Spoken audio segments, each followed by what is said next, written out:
So this is Joe Leigh here for Seconds Out with the legend of the sport, Ray Boo Boo Mancini. Tell us why you're in the UK, first of all. I'm here for Thursday night. I'll be up in Kennock in Birmingham at Bar Sport Premier Suite for the banquet Italian night with Joe Calzaghe. The UK is one of the greatest champions, one of my favorite fighters to watch. And it'll be Thursday night, along with Steve Bunce and Richie Woodall. They'll be there, along with a host of other great boxing personalities from the UK. And I always look forward to it. You know, pre-COVID, I did it 4 years in a row. And that was one of my favorite events to come to and to be here. And people in the UK treat me well, especially here in London and Birmingham. I love saying that. I love saying you, and they treat me wonderful. And so it's a pleasure to come back again and be here, especially after the last couple of years. It's been 3 years since I'm back. Boom, boom. I've got to say, I'm slightly offended with the Birmingham accent, but I won't do it no more. That's it. I'm only joking, but it's a pleasure to have you back in the UK, and obviously let's talk through your career and the current state of boxing. Beforehand, we were speaking about the way boxing was when you were a fighter. There was two champions, WBC, WBA. Now there's loads, not just loads in the WBA, loads with the WBC and everything like that. First question before we start about talking about your career is, how much do you think boxing has changed for good and bad? We'll start with good. What's changed for the better in boxing since you retired? Well, more money, better money. The guys now, they get paid a hell of a lot more, do a hell of a lot less. Because, they don't got to go 15 rounds, they don't got to go 12. And as you said, there's a plethora of other belts, which gives them an opportunity to make more money, but it decreases the value of that title.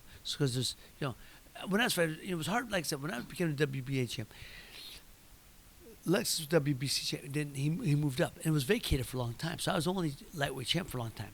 And then when Rosario won the title, it was hard for me to say, I'm the world champion when there's another guy saying he's a world champion. But now you got 4 or 5 guys in the same division saying he's world champion.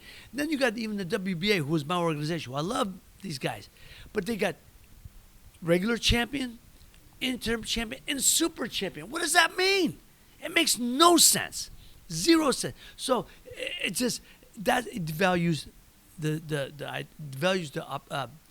what the championship is, the belt is worth, the title, and you got everybody and their brother thinking they're a champion, calling themselves champ, and I guess you could do that with so many belts being around. How do you think that's solved, if it ever could be? Could it be? Yes, but you always tell people the only way you do it is you have tournaments, these box offs. It's like in America, we're going through the NC college basketball. Well, guys win and they get down to the final 2, right? In every other sport, they have elimination tournaments to get down to the final 2. Boxing could do that too. Will they? No, because each organization, WBA, WBC, WBO, IBC, IBA. They're all they're private entities. They're their own corporations. So if my fighter gets beat, it takes money out of my pocket. Why would I do that? So so no, you won't see that happen in the next 10 minutes, if at all. It's just I think the people have to demand it. But I think people are getting bored on boxing now. They're getting tired of the boxing, the politics of boxing in America. The networks are certainly, and without network television, it'll never be the same sport it once was, like in the 80s when I was fighting. You could have network television, not pay-per-view, not cable television, regular network television. I fought on CBS, ABC, Wide World Sports for years. Then it became NBC, did Tomorrow's Champions, the guys from the 80 Olympics that didn't go to the Olympics. So we had that. They were showcased on regular schedule at prime time on Saturday afternoons. So that's what it has to go back to, but I don't see that happening.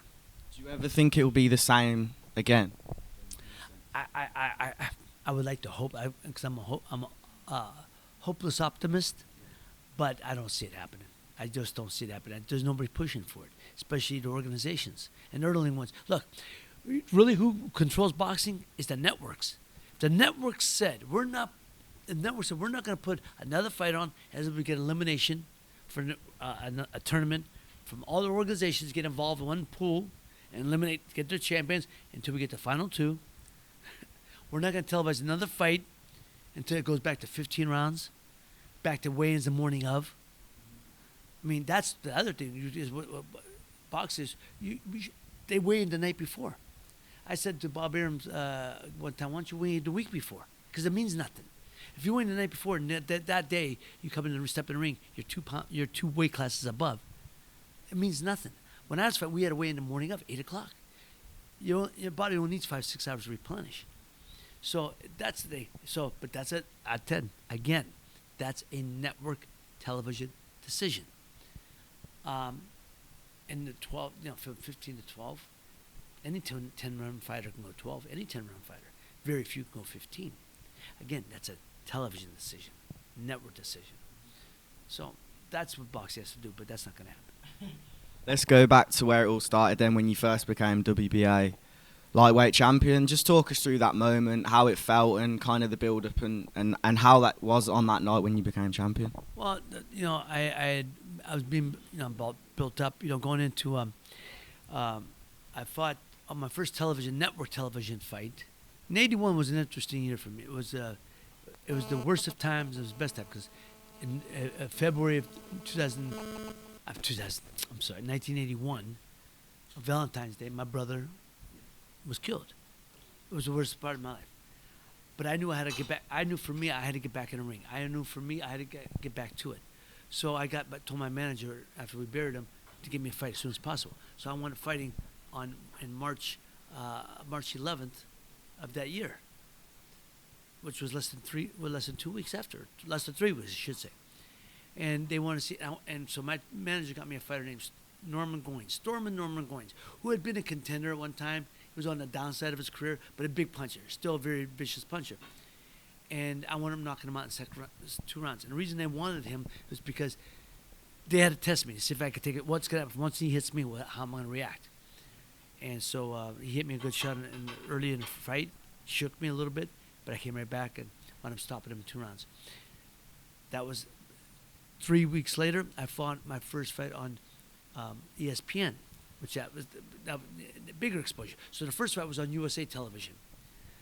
It wasn't national at that time. It was more regional. But then I'm on ESPN, which is national, and I fight in Chicago, and I win, and a very impressive win.